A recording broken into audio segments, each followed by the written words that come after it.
नमस्कार दोस्तों, स्वागत है आपका हमारे यूट्यूब चैनल पर। अगर आप चैनल पर नए हैं तो प्लीज़ चैनल को सब्सक्राइब कर लीजिए, अपने दोस्तों को शेयर कर दीजिए। चलिए फिर देर ना करते हुए डिक्टेशन शुरू करते हैं। डिक्टेशन शुरू होगा 5 सेकंड बाद।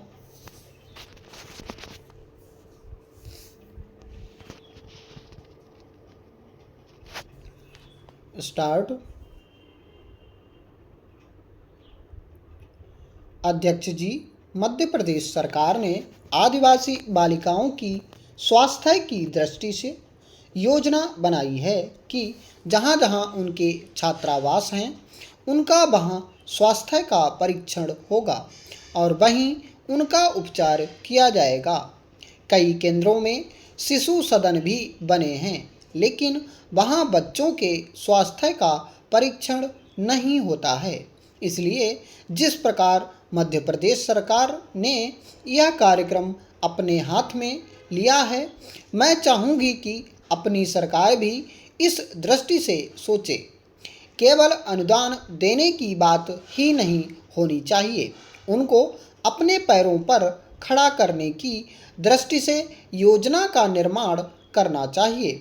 जैसे विवेकानंद जी ने कहा था कि हम अपने आप को देशद्रोही नहीं माने। इस दृष्टि से योजनाएं बनानी चाहिए और वृद्धों के लिए राष्ट्रीय नीति होनी चाहिए, जिससे उनको अकेलापन महसूस ना हो। केवल 100 या 150 रुपए की पेंशन देने के बाद हम अपने कार्य की इति समझ लें, यह नहीं होना चाहिए। अगर हम इन सब बातों को सोचें तो हमारे मंत्रालय का जो उद्देश्य है बहुजन हिताय बहुजन सुखाय, वह फलीभूत हो सकेगा। हमें गरीबों और आदिवासियों और अनुसूचित जातियों के लिए पूरी तरह से सोचकर उनके हित की योजनाएं बनानी चाहिए और उनका उद्धार करना चाहिए। माननीय सभापति महोदय, सर्वप्रथम मैं माननीय मंत्री जी को श्रम मंत्रालय का कार्यभार संभालने के लिए बधाई देना चाहता हूँ।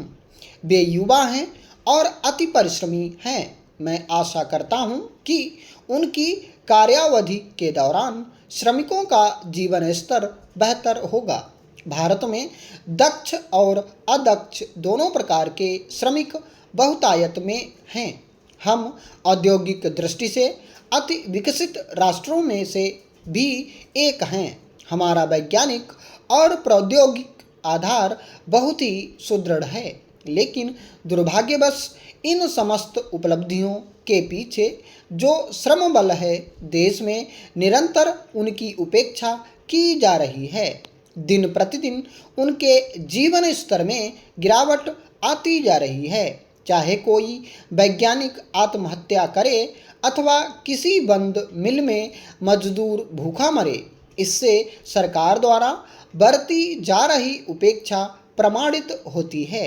देश में अनेक उद्योग रुग्ण इकाई के रूप में बंद हो रहे हैं। वित्तीय संस्थाओं से मिल मालिक भारी मात्रा में ऋण लेते हैं और उस धनराशि को उद्योग की उन्नति में लगाने के बजाय संपूर्ण राशि हड़प कर जाते हैं और इकाई को रुग्ण घोषित कर देते हैं। सभापति महोदय, गत और आगत वर्षों की संधि बेला के आसपास इस वार्षिक बैठक में प्रधानमंत्री और देश के प्रमुख वैज्ञानिकों का यह मिलन एक तरह से प्रतीकात्मक है। यह इस बात का स्मरण कराता है कि राजनीति और विज्ञान को कंधे से कंधा मिलाकर चलना चाहिए। हम एक नए दशक में प्रवेश कर रहे हैं। मैं आशा करती हूँ कि यह 7वां दशक एक प्रकार से निर्णायक विकास का दशक होगा और ऐसा दशक होगा जिसमें सब आर्थिक स्वावलंबन प्राप्त कर लेंगे। पिछले कुछ महीने काफ़ी उत्तेजनात्मक रहे हैं। उसमें तेजी से और नाटकीय घटनाएं हुई हैं। इसके परिणाम स्वरूप आप देखेंगे कि हर तरफ बढ़ती आकांक्षाओं का वातावरण बना है। लोग चाहते हैं कि काम तत्काल हो और नतीजे जल्दी सामने आएं। हमारी अर्थव्यवस्था ऐसी जगह पहुंच गई है जहां से आगे अधिक तेजी से बढ़ा जा सकता है।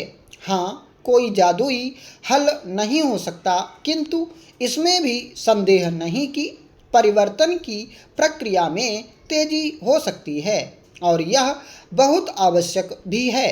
हम काम करने के तौर तरीकों को प्रशासन में वैज्ञानिक विधियों का उपयोग करके बदल सकते हैं। 1958 में पंडित जवाहरलाल नेहरू ने देशवासियों के लिए बेसारे लाभ पहुंचाने हेतु एक प्रस्ताव रखा था जो ज्ञान विज्ञान के प्राप्त प्रयोग से अर्जित हो सकते हैं। इससे सरकार और हमारे वैज्ञानिकों पर एक विशेष दायित्व आ गया है। हम विज्ञान को सामाजिक परिवर्तन का एक सशक्त साधन मानते हैं। आधुनिकीकरण का अर्थ केवल उन्नत प्रौद्योगिकी की सहायता से अधिक उत्पादन ही नहीं होता, बल्कि इसका अर्थ है व्यक्ति और राष्ट्र के जीवन में परिवर्तन। विज्ञान का वितरण से भी उतना ही संबंध है जितना कि उत्पादन से। इसमें निहित है भौतिक और मानवीय साधनों, यंत्रों व सामाजिक संगठन का अच्छा से अच्छा उपयोग, ताकि जनहित के कामों का अधिक से अधिक लोगों को लाभ पहुँचे। वैसे तो मानव कल्याण के लिए राष्ट्रों की सीमाएं नहीं होनी चाहिए, लेकिन आज संसार की जो रचना है उसमें हमें इन्हीं सीमाओं के भीतर सोचना पड़ता है कि सरकारें अपनी अपनी जनता के लिए क्या कर सकती हैं। फिर भी हमारी शहरी आबादी के एक वर्ग को छोड़कर हमारा समाज प्रायः वैसा ही है जैसा प्रौद्योगिक विकास से पहले था। जब तक हम अपने सामाजिक परिवर्तन की गति नहीं बढ़ाते, तब तक हमारे वैज्ञानिक प्रयास समाज के छोरों को ही छू पाएंगे और देश बहुत पीछे रह जाएगा। सभापति महोदय, किसी भी देश में चाहे वह पूंजीवादी हो या समाजवादी या साम्यवादी, वैज्ञानिक समुदाय की महत्वपूर्ण भूमिका होती है। सार्वभौम स्तर का विकास करना और सामाजिक आर्थिक समस्याओं के प्रति एक युक्तिसंगत दृष्टिकोण रखना। फिर भी समाज के अल्पतंत्रीय या श्रेणीबद्ध पहलू वैज्ञानिक समुदाय को प्रभावित करते हैं। अतः जब तक हम वैज्ञानिक परंपरा और अपने से ऊपर वालों से पड़ने वाले दबावों का मुकाबला करने हेतु अपने इस दायित्व के प्रति जागरूक नहीं होंगे, तब तक वे अपना ऐसा समुदाय नहीं बना सकते हैं जिसकी विशेषता वास्तव में वैज्ञानिक हो। केवल वैज्ञानिक समुदाय की श्रेणीबद्धता ही उद्देश्यपूर्ण व सामंजस्यपूर्ण ढंग से इन क्रियाओं को करने में समर्थ हैं, यह नहीं कि भिन्न या नए विचारों का दमन करने में। स्पष्ट है कि एक बार कुछ फैसले हो जाने पर वैज्ञानिक समुदाय के हर व्यक्ति को अपने अपने नियत काम को पूरा करने के लिए अपनी अधिकतम योग्यता के अनुसार पूरी तरह से एकजुट होकर काम करना चाहिए। असल कसौटी यह है कि वैज्ञानिक वर्ग गतिशील और उग्र दृष्टा हैं या नहीं। यद्यपि हर वैज्ञानिक, चाहे वह किसी भी हैसियत या अवस्था का हो, अपने विचारों को स्पष्ट रूप से रख सकता है और यह महसूस कर सकता है कि मैं किसी एक टीम का सदस्य हूँ। हमारे वैज्ञानिकों और प्रौद्योगिकों में जो प्रचुर प्रतिभा है, उसके अबाध विकास के पूरे अवसर हैं या नहीं?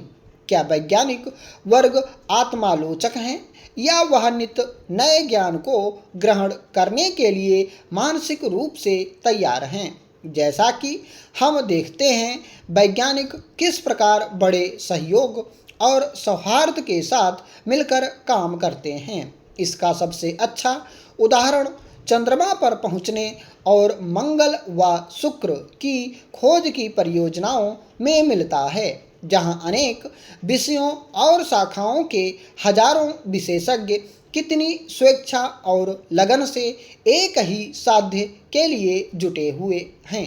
फिर भी यह समुदाय बिना किसी पूर्वाग्रह के अपने लक्ष्यों व कामों के बारे में विचार करने के अलावा आलोचना भी करता है। पहले तो केवल सेनाओं में ही बहुत बड़ी संख्या में लोग एक साथ मिलकर अनुशासित ढंग से काम किया करते थे, किंतु आज विशाल व जटिल वैज्ञानिक और प्रौद्योगिक प्रयास हो रहे हैं। वे सरकारी आदेशों के कारण नहीं, बल्कि अनुशासन की भावना के कारण संभव हो सके हैं।